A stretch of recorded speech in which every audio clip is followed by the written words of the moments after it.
NTPC का जो practice series चल रहा है उसका फोर्थ सेशन में हम लोग डिस्कस करेंगे। डिटेल डिस्कशन होगा, ठीक है। डिटेल डिस्कशन होगा एनटीपीसी का, जो पीवाईक्यू बेस्ड क्वेश्चन होगा इसमें, ठीक है। और ये प्रैक्टिस सेट कितना नंबर है, तो प्रैक्टिस सेट नंबर 4 है। 3 प्रैक्टिस सेट हम लोगों ने कंप्लीट कर लिया है। 1 कंप्लीट कर लिया, 2 कंप्लीट कर लिया और 3 कंप्लीट कर लिया। और तीनों में जो है सो 10-10 क्वेश्चन है, यानी कि टोटल 30 क्वेश्चन हम लोग क्या कर लिए, टोटल 30 क्वेश्चन हम लोग कंप्लीट कर लिए। और 30 क्वेश्चन में से केवल 30 क्वेश्चन नहीं है, 13 क्वेश्चन, ये 30 क्वेश्चन से रिलेटेड ऑल जितना भी क्वेश्चन बन सकता था उससे रिलेटेड उसको भी मैंने डिस्कशन किया है। और तो इसलिए मैंने इस सेशन का नाम रखा है NTPC practice series PYQ based. PYQ based तो है ही, लेकिन साथ में क्या है, तो डिटेल डिस्कशन है। डिटेल डिस्कशन के साथ है, यानी कि एक क्वेश्चन के साथ हम लोगों का कम से कम 4-5 क्वेश्चन क्या हो जा रहा है, तैयार हो जा रहा है। तो उस तरह से अगर देखा जाए तो अगर 40 नंबर का क्वेश्चन में से 40 नंबर क्वेश्चन अगर हम लोग कंप्लीट कर लेते हैं, मतलब कि इसका मतलब क्या होगा कि हम लोग कम से कम नहीं तो 200 क्वेश्चन के आसपास हम लोगों ने क्या कर लिया, कवर कर लिया। तो एनटीपीसी का प्रैक्टिस सीरीज है, आप लोग इसको सपोर्ट कीजिए और जुड़ जाइए इसके साथ, ठीक है। मैंने एक HW छोड़ा था आपके लिए, प्रीवियस सेशन जो था 3rd नंबर का सेशन, उसमें हम लोगों ने देखा था क्वेश्चन कौन सा था, तो उसके लिए मैंने क्वेश्चन देखा था, रेडी, ठीक है। क्वेश्चन था कि विच ऑफ द फॉलोइंग, ये क्वेश्चन मैंने आप लोगों के लिए छोड़ा था। विच of the following is the classical dance form of किसका, अर्स्टवाइल आंध्र प्रदेश। अर्स्टवाइल्स मीन्स हो गया कि भूतपूर्व, मतलब पुराना वाला। बोल रहा है कि निम्न में से भूतपूर्व आंध्र प्रदेश कौन सा, तो आंध्र प्रदेश का शास्त्रीय नृत्य कौन सा है। आंध्र प्रदेश कहाँ पे है लोकेशन उसका, तो यहाँ पे आसपास है उसका लोकेशन, ठीक है। तो जैसे देखें, अगर हम लोग कुचिपुड़ी, कथक, भरतनाट्यम और कथकली, और वही प्रोसेस हम लोग का चलने वाला है फिर से, कि पहले हम लोग डिटेल डिस्कशन देखेंगे, उसके बाद ऑप्शन की ओर आएंगे कि कौन सा ऑप्शन सही होना चाहिए। अगर आपको आता है चारों ऑप्शन में से कौन सा सही है, तो आप अपने माइंड में सही कर सकते हैं, इसको टिक कर सकते हैं। तो चलिए देखते हैं। आंध्र प्रदेश का शास्त्रीय नृत्य कुचिपुड़ी है, कौन सा, तो कुचिपुड़ी, याद रखना है। तो आंध्र प्रदेश का शास्त्रीय नृत्य कौन सा है, तो कुचिपुड़ी। आपका इसमें ऑप्शन नंबर ए क्या हो जाएगा, आपका करेक्ट हो जाएगा।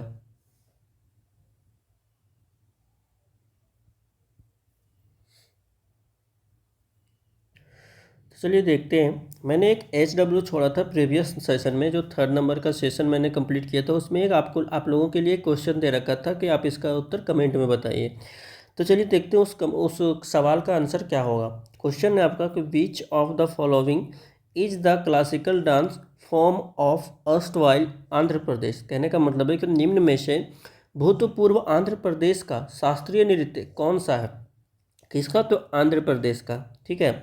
आंध्र प्रदेश का पहला कुचिपुड़ी, कथक, भरतनाट्यम, कथकली।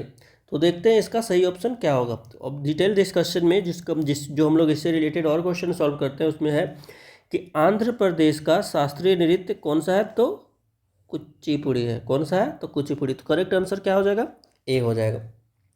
तो फ्रेंड्स, मेरा सवाल ये है आपसे कि क्या यही सवाल पूछेगा नेक्स्ट टाइम भी एनटीपीसी का जो नेक्स्ट एग्जाम है, क्या उसमें भी ये सवाल आपको छपा छपाया मिलेगा?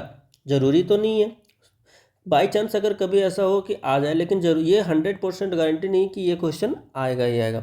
आएगा कौन क्वेश्चन, तो इससे रिलेटेड और क्वेश्चन बन सकता है, कौन सा, वो क्वेश्चन पूछ सकता है, ठीक है। तो उससे रिलेटेड हम लोगों ने और डिस्कशन किया। तो चलिए देखते हैं और क्या है। ये इस टाइप का जो डांस होता है, ये आपका होता है कुचिपुड़ी।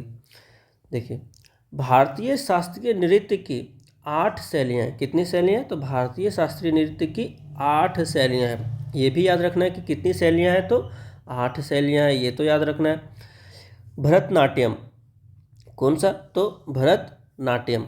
भरतनाट्यम क्या है कि तमिलनाडु राज्य से भारत की शास्त्रीय नृत्य कला है। कहाँ से, तो भरतनाट्यम अगर पूछे कौन से राज्य की शास्त्रीय नृत्य है, तो तमिलनाडु की है, ठीक है।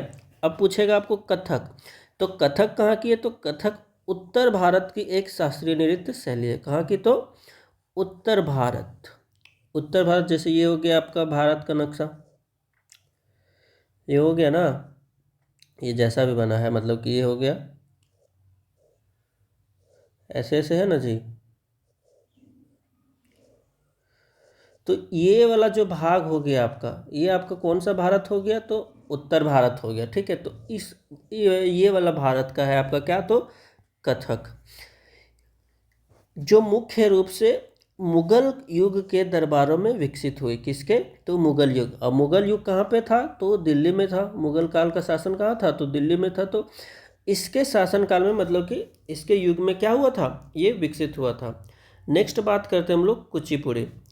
कुचिपुड़ी जो है सो आंध्र प्रदेश से भारत की शास्त्रीय नृत्य शैली है, जो क्वेश्चन आपका बना था। तो इससे ये सबसे रिलेटेड क्वेश्चन बन सकता है कि नहीं, आप खुद से डिसाइड करके देखिए, सोच के देखिए। जब ये प्रश्न बन सकता है, ये शास्त्रीय नृत्य का डिटेल डिस्कशन है, जब ये प्रश्न बन सकता है तो क्या ये प्रश्न नहीं बन सकता है, अवश्य बन सकता है। तो जब ये प्रश्न बन सकता है तो क्या ये प्रश्न नहीं बन सकता है, अवश्य बन सकता है। कोई भी प्रश्न बन सकता है, ये भी बन सकता है, कोई भी बन सकता है, ठीक है। तो इसलिए सारा टॉपिक को क्या करना है, ध्यान से देखना है। चलिए एक देखते हैं ओडिसी। तो ओडिसी नाम से ही पता चल रहा है, ओडिसी जो है सो ओडिशा राज्य से भारत की शास्त्रीय नृत्य शैली है। कथकली, कथकली से भी पूछ सकता है, तो कथकली कहाँ से है, केरल राज्य की है। और सत्रिया, सत्रिया असम राज्य की, ये नहीं याद हो सकता, ये सत्रिया है। तो सत्रिया कहाँ की है, तो असम राज्य की है। तो ये ध्यान से याद रख लेना है, सत्रिया असम राज्य की। मणिपुरी, ये नाम से पता चल रहा है, तो मणिपुरी कहाँ की है, तो मणिपुर राज्य की। और मोहिनी अट्टम, मोस्ट इंपॉर्टेंट, मोहिनी अट्टम जो है सो कहाँ की है, तो केरल राज्य की। तो केरल राज्य से हम लोग दो ठो देखें, ठीक है, कथकली देखें और मोहिनी अट्टम देखें, ठीक है। तो ये रहा आपका डिटेल डिस्कशन कुचिपुड़ी का सवाल जो था उससे रिलेटेड। चलिए नेक्स्ट पॉइंट हम लोग बात करते हैं, नेक्स्ट क्वेश्चन। नेक्स्ट क्वेश्चन है आपका, who devised the policy of doctrine of lapse, यानी व्यक्तिगत का सिद्धांत नीति किसने तैयार की थी। Lord Hastings, General Dyer, Lord Dalhousie या लॉर्ड क्लाइव। तो चलिए देखते हैं, ये थे लॉर्ड डलहौजी साहब। वर्ष 1848 में लॉर्ड डलहौजी ने व्यक्तिगत का सिद्धांत की नीति अपनाई थी। कौन, तो लॉर्ड डलहौजी, ठीक है। ये सवाल आपसे बन जाएगा कि हाँ Lord Dalhousie, option number C हो गया आपका करेक्ट आंसर। लेकिन अगर पूछे कब किया था, तो उससे रिलेटेड डिस्कशन जरूरी हो जाता है इस अगले सवाल के लिए कि कब किया था, तो 1848 में किया था, ठीक है। तो ये बात आपको याद रखना है। इससे ये एक सवाल हो गया, 1848 एक सवाल हो गया। आप खुद से सवाल काउंट कर लीजिए कि इतना सवाल हो जा रहा है एक क्वेश्चन से रिलेटेड। सो ये जब भले ही 10 क्वेश्चन का सेट चल रहा है, लेकिन इससे रिलेटेड कम से कम मान लीजिए 50-60 क्वेश्चन आपका हो जा रहा है। और पढ़ने का मज़ा भी इसी तरह है कि आप एक टॉपिक से रिलेटेड, उससे रिलेटेड और जो भी सवाल बन सकता है एक ही बार में कवर कर लें, ठीक है। वन लिनियर के चक्कर में जाएंगे तो फिर फंस जाएंगे, ठीक है। अच्छा चलिए अब आगे देखते हैं। इसको जो ये व्यक्तिगत का सिद्धांत था, इसे हड़प नीति भी कहा जाता है। क्या कहा जाता है, हड़प नीति भी कहा गया था। और चूक की नीति भी कहा जाता है, ठीक है। कौन सी नीति, तो चूक की नीति भी कहा जाता है। इस नीति के अंतर्गत किसी भी निसंतान राजा, अगर कोई राजा है, अगर उसको संतान नहीं हुआ है और ख़ास करके पुत्र, तो के राज्य को ब्रिटिश सरकार द्वारा ब्रिटिश साम्राज्य में मिला दिया जाता था। जैसे कि मान लीजिए कि कोई राजा है, ठीक है, कोई राजा है, उसको पुत्र नहीं हुआ, संतान नहीं हुआ, ठीक है, संतान नहीं हुआ, तो ये जो व्यक्तिगत का सिद्धांत है, इस सिद्धांत के थ्रू जो ब्रिटिश सरकार था, उसके द्वारा उस साम्राज्य को किस में मिला लिया जाता था, तो ब्रिटिश साम्राज्य में मिला लिया जाता था। इसका बहुत लोग शिकार हुए, ठीक है, इसका शिकार बहुत लोग हुए। आप देखिएगा तो इसका ये क्या बोलते हैं, झांसी की रानी जो है, ये सब भी सब क्या हुए थे, इसका शिकार हुए थे। इस नीति के द्वारा सर्वप्रथम सतारा को अधिग्रहित किया गया था। किसको, तो सतारा राज्य को क्या किया गया था, अधिग्रहित किया गया था। और इससे और भी, जैसे झांसी के बारे में जब आएगा तो हम लोग देखेंगे ही। इसमें इनके जो हस्बैंड थे उनका जो डेथ हो गया था, फिर वो झांसी की रानी जो सो। चलिए नेक्स्ट क्वेश्चन देखते हैं, question number 33। Question number 33, when was the dowry prohibition act commenced, मतलब कि प्रतिषेध अधिनियम कब लागू किया गया था। ईयर पूछ दिया ना, ईयर भी पूछ देता है। ये 1963 ये नहीं होगा, ठीक है। 1963, 1960, 1961 एंड 1965 कौन सा है? तो देखिए डॉवरी प्रोहिबिशन एक्ट 1961 में आया था। कब आया था? तो ये 1961 में, यानी ऑप्शन नंबर सी आपका क्या हो जाएगा? बिल्कुल करेक्ट आंसर हो जाएगा, ठीक है। ये डॉवरी प्रोहिबिशन एक्ट 1961 में लाया था। ये क्या हो गया उसका एक्सप्लेन, मतलब कि ये जैसे देखिए क्या लग रहा है इसे प्रतिषेध अधिनियम से, ये मांग रहा है पैसा। ये क्या मांग रहा है? पैसा मांग रहा है, ठीक है। किससे? लड़की की ओर से लड़का वाला क्या मांग रहा है? पैसा मांग रहा है, दहेज मांग रहा है। तो ये जो कानून है, ठीक है, उसको क्या कर रहा है? हाथ पे वार कर रहा है, नहीं लेने दे रहा है। तो वही है क्या चीज़? प्रतिषेध अधिनियम, ठीक है। तो ये कब आया था? तो 1961 में आया था। हालांकि ये अभी तक कुछ इसका हुआ नहीं है, ये सिर्फ नाम के लिए है, मतलब है, लेकिन जो चलना है वो तो चल ही रहा है। चलिए देखते हैं। खैर, दहेज प्रतिषेध अधिनियम 1961 में लागू हुआ। इस अधिनियम के अनुसार दहेज लेने या देने तथा इसके लेन देन में सहयोग करने पर 5 वर्ष की कैद और 15,000 रुपये, 15,000 रुपये का क्या दिया गया है? जुर्माना दिया गया है। जुर्माना देने का प्रावधान है। फ्रेंड, कभी कभी ये भी सवाल बन जाता है कि अगर डायरेक्ट सवाल पूछ देगा कि प्रतिषेध अधिनियम 1961 के तहत दहेज लेने या दहेज देने तथा इसके लेन देन में सहयोग करने पर कितने वर्षों की कैद की सज़ा दी गई है और कितने रुपये का जुर्माना लगाया गया है, ये भी सवाल डायरेक्टली बन जाता है। तो हम लोग को 100% पूरा कंप्लीट प्रिपरेशन तैयार करके जाना है, ठीक है। तो याद रखना है कितने वर्ष का कारावास मिलता है? 5 वर्ष का। और जुर्माना कितना रुपये का? तो 15,000 रुपये का, ठीक है। अधिनियम का और भी कुछ महत्वपूर्ण प्रावधान है जिसको हम लोग देख लेते हैं। इसका धारा 2 में जो जिसमें ये कानून लिखा गया है, मतलब प्रतिषेध अधिनियम जो बनाया गया है, उसमें जो धारा 2 है, इसमें दहेज शब्द की परिभाषा दी गई है। ये थोड़ा लेवल बढ़ गया, मतलब कि इससे रिलेटेड सवाल का, क्योंकि सवाल कभी कभी ये भी पूछ सकता है कि प्रतिषेध अधिनियम जो है उसके धारा 2 में किस शब्द का मतलब परिभाषा दिया गया है, ठीक है। या ये भी पूछ सकता है कि दहेज शब्द का परिभाषा किस में दिया गया है। या ये भी पूछ सकता है कि क्या दहेज शब्द का परिभाषा परिभाषित किया गया है इस पर दहेज प्रतिषेध अधिनियम में। तो आप लोग को जवाब देना कि हाँ दिया गया है, ठीक है। धारा 3 बताता है आपका कि दहेज लेने या देने पर सजा का प्रावधान। जो सजा का प्रावधान अभी हम लोगों ने डिस्कशन किया वो कौन सी धारा में दिया है? तो धारा 3 में दिया है। धारा 4 आपका बताता है कि दहेज मांगने पर सजा का प्रावधान। दहेज मांगने पर, ये लेने या देने पर हो गया, और ये दहेज मांगने पर जो सजा का प्रावधान है वो धारा 4 में है।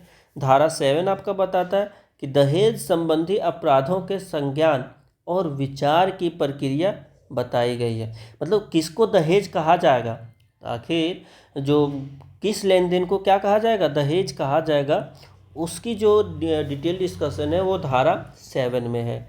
धारा 8 है आपका दहेज प्रतिषेध अधिकारियों की नियुक्ति और उनके कार्यों का उल्लेख है। मतलब कि इसका जो अधिकारी वगैरह है उसकी नियुक्ति और उनका क्या क्या कार्य है उसका उल्लेख धारा 8 में हो गया, ठीक है। ये थोड़ा लेवल बढ़ गया, एक आध पॉइंट आप इसमें याद कर सकते हैं, बाकी को छोड़ सकते हैं, ठीक है। चलिए देखते हैं क्वेश्चन नंबर 34। क्वेश्चन नंबर 34 है, फ्रेंड्स अगर अच्छा लग रहा होगा तो लाइक शेयर सब्सक्राइब कर दीजिएगा, इससे थोड़ा मोटिवेशन मिलता है। बहुत मेहनत लगता है नोट्स बनाने में भी, और आप देख रहे होंगे कि एक एक क्वेश्चन को डिस्कशन करने में कम से कम 4-5 मिनट का समय लग रहा है, ठीक है। और आपका ये एक क्वेश्चन नहीं है, आपका ये एक क्वेश्चन नहीं है, बल्कि ये 5-7 क्वेश्चन बन रहा है, ठीक है। तो थोड़ा सपोर्ट कीजिए। चलिए देखते हैं, how many categories are there of Nobel prize. और एक चीज़ और, आप लोग देखते हैं वीडियो लेकिन आप लोग कमेंट में उत्तर नहीं देते हैं। जो लास्ट क्वेश्चन मैं पूछता हूँ उसका उत्तर आप लोग कमेंट में दिया कीजिए, ठीक है।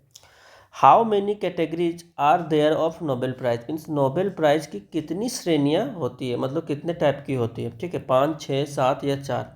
ये आ गया आपका अल्फ्रेड नोबेल जी हैं और ये नोबेल प्राइज़ में ये मिलता है, ठीक है।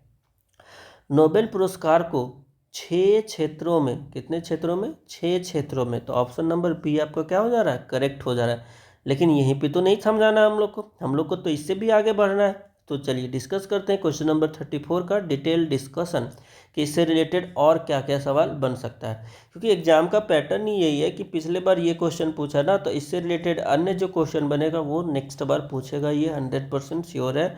आप कोई भी एग्जाम को उठा के ले लीजिए, देख लीजिए। और इसको देखने सही से देखने का तरीका क्या है कि चैप्टर वाइज जो PYQ लिखा होगा ना, चैप्टर वाइज आप उसको देखिएगा, ठीक है, कि उससे रिलेटेड सवाल बनता है या नहीं बनता है। ठीक है, तो नोबेल पुरस्कार को 6 क्षेत्रों में, कौन कौन सा क्षेत्र है भाई? चिकित्सा, अर्थशास्त्र, साहित्य, शांति, भौतिक तथा रसायन। क्या क्या है? तो चिकित्सा, अर्थशास्त्र, साहित्य, शांति, भौतिक तथा रसायन। ठीक है, तो ये आपका 6 क्षेत्र हो गया। पूछ सकता है कि नहीं पूछ सकता है कि इन 6 क्षेत्रों में बोलेगा, 6 क्षेत्र में से 3 क्षेत्र का नाम दे दिया, एक कोई अलग क्षेत्र का नाम दे देगा और पूछेगा आपको कि इनमें से कौन सा नोबेल पुरस्कार के में शामिल नहीं है। पूछ सकता है, बिल्कुल पूछ सकता है। चलिए देखते हैं, अगला पॉइंट है नोबेल पुरस्कार अल्फ्रेड नोबेल की याद में प्रत्येक 10 दिसंबर को, ये तारीख भी पूछ सकता है। ठीक है, कितने दिसंबर को? तो 10 दिसंबर को दिया जाता है। और किन की याद में? तो अल्फ्रेड नोबेल की याद में। ठीक है, इसकी शुरुआत 1901 से हुई थी। कब से शुरुआत हुई है इसका? तो 1901 से हुई थी। भारतीय नोबेल पुरस्कार विजेता कौन कौन है? भारत का बात चल रहा है, ठीक है, तो भारत में नोबेल पुरस्कार विजेता कौन है?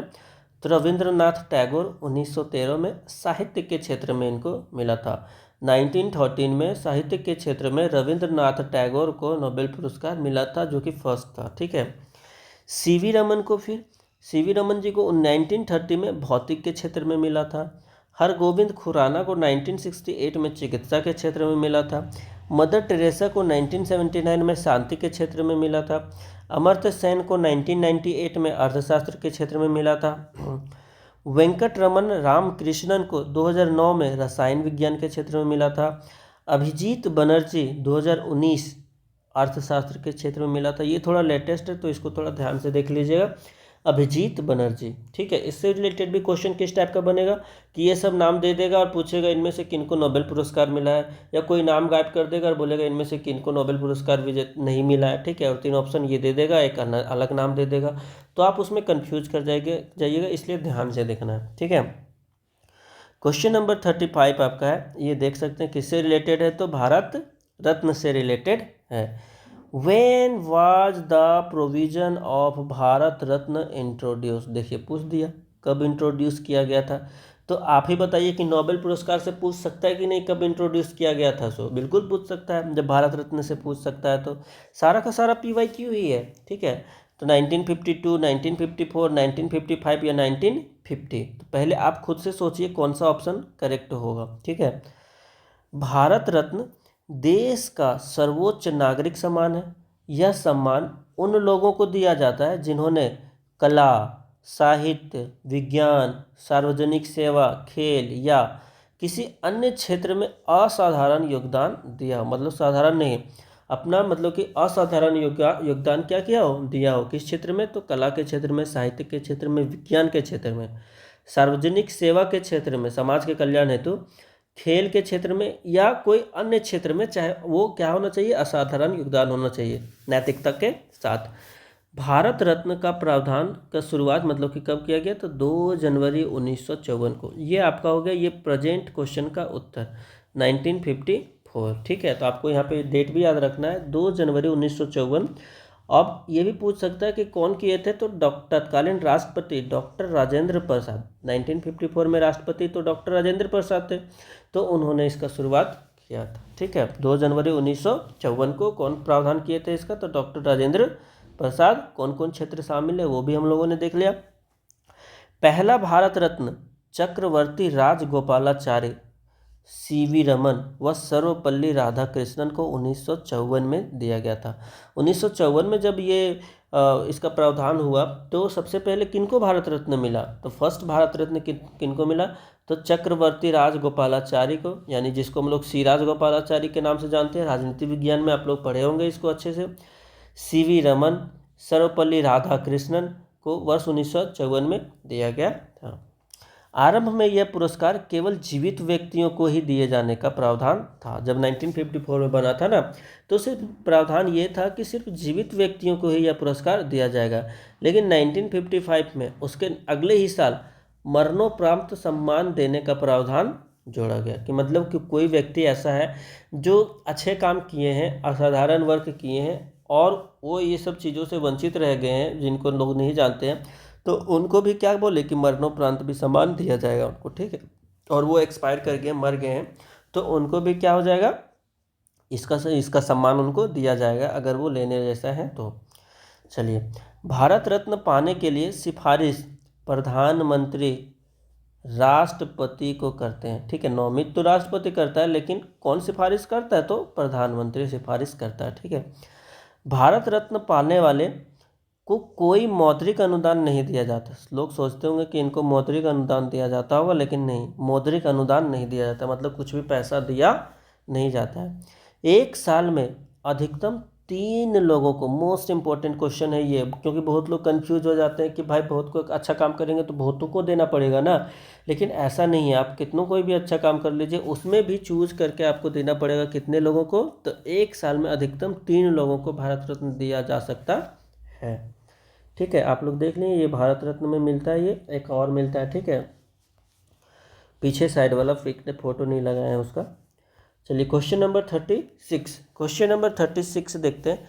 SAARC, SAARC comprises how many member states, मतलब कि सार्क में कितने सदस्य देश हैं, मेंबर स्टेट शामिल हैं, ठीक है। तो सार्क में तो सब कंट्री शामिल होते, तो वही पूछा है कि कितने शामिल हैं, ठीक है। तो ये हो गया सार्क, आपका सारा कंट्री कौन कौन शामिल है, ठीक है। चलिए देखते हैं, सार्क का सबसे पहले इंपॉर्टेंट चीज़ देख लेते हैं कि इसका पूर्ण रूप क्या है। बिल्कुल पूछ सकता है कि सार्क का फुल फॉर्म क्या है, डिफाइन करें, मतलब दिखाएं इसका फुल फॉर्म क्या होता है। सो तो हिंदी में देखें तो होता है दक्षिण एशियाई क्षेत्रीय सहयोग संगठन। इंग्लिश में हो गया the south Asian association for regional cooperation, ठीक है। ये आपका हो गया सार्क का फुल फॉर्म। इसकी स्थापना जो है सो कब हुई थी, तो 8 दिसंबर 1985 को हुई थी। कब हुई थी, 8 दिसंबर 1985 को हुई थी। और इसका मुख्यालय कहाँ पे है, तो नेपाल के काठमांडू में, काठमांडू नेपाल में स्थित है, ठीक है। वर्तमान में इसके 8 सदस्य देश हैं। कितने सदस्य देश हैं, तो 8 सदस्य देश हैं। कौन कौन है, तो भारत, नेपाल, भूटान, मालदीव, अफगानिस्तान, बांग्लादेश, पाकिस्तान तथा श्रीलंका। ये 8 देश इसमें शामिल है। 2007 में अफगानिस्तान सार्क का सदस्य बना। सार्क का सदस्य अफगानिस्तान कब बना, तो 2007 में बना। आपका सवाल है कि सार्क में कितने सदस्य देश शामिल हैं, तो कितने सदस्य देश शामिल हैं, तो 8 सदस्य देश शामिल हैं, ठीक है। देख लेते हैं, ये सब भारत के आसपास ही हैं। जैसे ये हो गया आपका, ये हो गया आपका, क्या हो गया,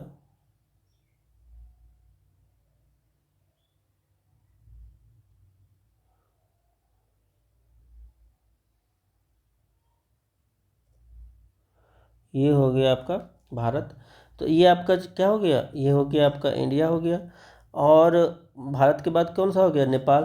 तो ये हम लोग जानते हैं, ये हो गया आपका नेपाल, ठीक है। ये नेपाल हो गया। नेपाल के बाद आप आ जाइए, तो नेपाल के बाद भूटान, ये हो गया भूटान आपका। भूटान के बाद हो गया मालदीव, मालदीव आपका इस साइड में है। मालदीव के बाद हो गया अफगानिस्तान, तो अफगानिस्तान हम लोग जानते हैं यहाँ पे निकला हुआ है अफगानिस्तान। बांग्लादेश, तो ये बांग्लादेश है। और फिर पाकिस्तान, तो ये फिर क्या है, पाकिस्तान। और श्रीलंका ये छुटकू सा लटका हुआ है। तो ये सब इंडिया के आसपास के ही कंट्री हैं, ठीक है। किसमें, तो सार्क में शामिल है। सो मैप से याद करने पे थोड़ा जल्दी याद हो जाता है। चलिए देखते हैं क्वेश्चन नंबर 37। क्वेश्चन नंबर 37 है आपका, अंग्रेजों ने मैसूर के साथ, किसके साथ, तो मैसूर के साथ कितने युद्ध लड़े थे। अरे भाई, इस टाइप का भी सवाल बन सकता है कि मैसूर के साथ कितने युद्ध लड़े थे, 4, 5, 3, 6। तो देखिए, अंग्रेजों ने मैसूर के साथ 4 युद्ध लड़े थे। कितने युद्ध लड़े थे, तो 4 युद्ध। ऑप्शन नंबर ए आपका क्या हो जाएगा, करेक्ट हो जाएगा, ठीक है। आप लोगों को देख लेना है यहाँ मैसूर युद्ध से रिलेटेड, ये थोड़ा लंबा हो जाता है इसलिए मैंने उसको नहीं रखा है यहाँ पे। आप देख लीजिएगा, आपका ये काम है, मैसूर युद्ध से रिलेटेड जो भी टॉपिक बनेगा, मतलब कि मैसूर युद्ध क्यों हुआ था, इसका रीज़न वगैरह, आखिर सवाल तो आखिर इससे ही बनता है। कौन जीता था, कौन हारा था, ये सब आप देख लीजिएगा, ठीक है। हम सिर्फ ये दिखा दे रहे हैं यहाँ पे। प्रथम आंग्ल मैसूर युद्ध जो हुआ था सो कब हुआ था, तो 1767 से 69 तक हुआ था। द्वितीय आंग्ल मैसूर युद्ध 1780 से 84 तक हुआ था। तृतीय आंग्ल मैसूर युद्ध 1790 से 92 तक हुआ था। और चतुर्थ आंग्ल मैसूर युद्ध जो हुआ था सो 1799 में हुआ था, ठीक है। तो 4 ऑप्शन, ऑप्शन नंबर ए आपका क्या हो जाएगा, करेक्ट हो जाएगा। चलिए देखते हैं, ये मैसूर का वार हुआ था, ये ब्रिटिश वगैरह लोग, ब्रिटिश के लोग हैं, और ये हमारे भारतीय लोग हैं, ठीक है। अब देखिए ये लोग क्या लेके चल रहे हैं, तो ये सब गन वगैरह सब लेके चल रहे हैं, ठीक है। और इंडिया में किसी किसी लोगों के पास गन है, बाकी सबके पास क्या, तलवार, भाला, तीर, धनुष, ये सब था, ठीक है। चलिए देखते क्वेश्चन नंबर 38। क्वेश्चन नंबर 38 है आपका, what is the approximate total length of coast line of India including the coast line of Lakshadweep island and Andaman and Nicobar island. Question है आपका, आप हिंदी में देख लीजिए, लक्षद्वीप समूह और अंडमान निकोबार द्वीप समूह के समुद्र तट सहित भारत की समुद्र तट की लगभग कुल लंबाई क्या है। मैं कहने का मतलब है कि अगर सिर्फ भारत का पूछे तो भारत के समुद्र तट में क्या शामिल हो जाता है, सिर्फ ये शामिल हो जाता है, ठीक है, सिर्फ ये शामिल हो जाता है आपका, भारत के समुद्र तट में सिर्फ ये शामिल हो जाता है,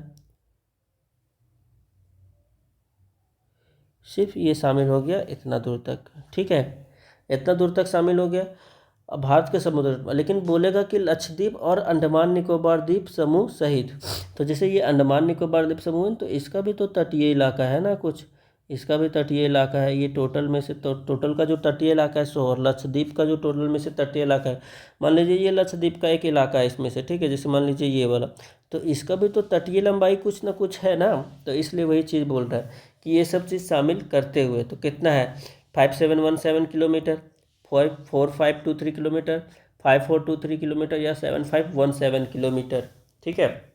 ये देख लीजिए यहाँ पे है लक्षद्वीप और अंडमान का डिटेल थोड़ा। चलिए देखते हैं इसका डिटेल डिस्कशन। इसका सही ऑप्शन सही आंसर हो जाएगा आपका 7517 किलोमीटर, ठीक है। कितना 7517 किलोमीटर। अगर इसको छोड़ दिया जाए अंडमान निकोबार द्वीप समूह और लक्षद्वीप समूह को तो 6000 के आसपास लगभग आता है, ठीक है, लगभग इतना है, ठीक है। चलिए देखते हैं डिटेल डिस्कशन इसका। भारत के तटीय सीमा की लगभग कुल लंबाई कितना है, तो 7517 किलोमीटर है। अगर भारत की कुल सीमा की लंबाई बोला जाए तटीय में तो 7517 किलोमीटर है। भारत विश्व का 7वां क्षेत्रफल की दृष्टि से सबसे बड़ा देश है। कितना नंबर का देश है, तो 7वां नंबर का सबसे बड़ा देश है, ठीक है, किसमें, विश्व का।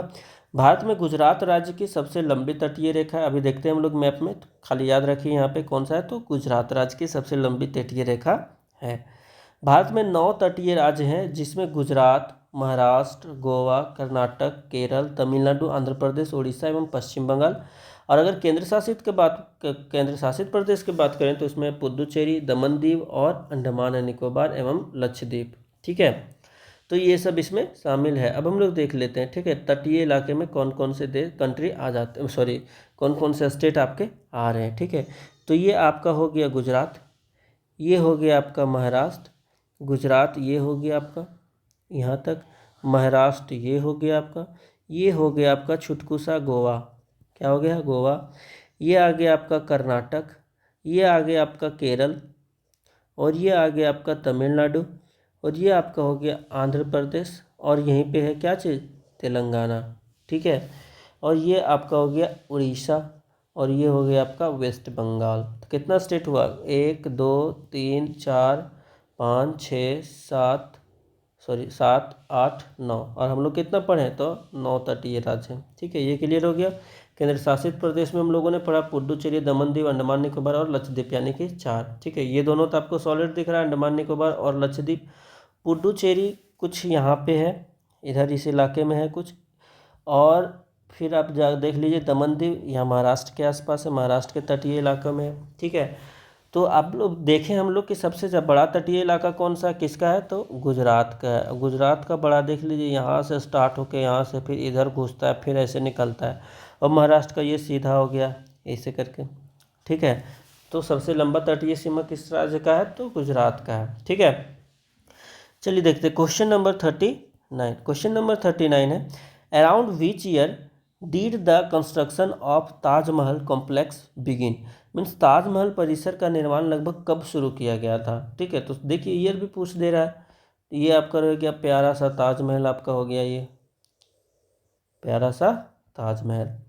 ताजमहल परिसर का निर्माण कब हुआ था, तो 1632 में क्या हुआ था, शुरू हुआ था 1632 में। ऑप्शन नंबर सी क्या हो जाएगा आपका, करेक्ट हो जाएगा।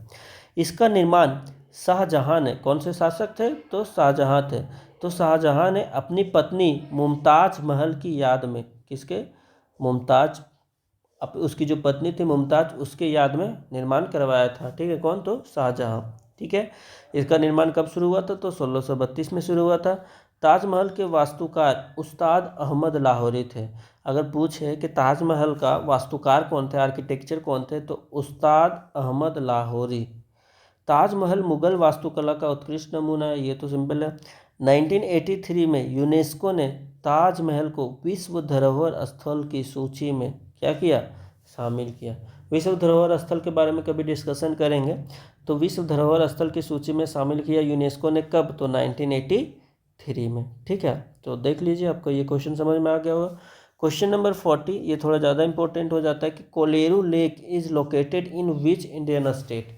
कोलेरू झील जो है सो कोलेरू झील किस भारतीय राज्य में स्थित है।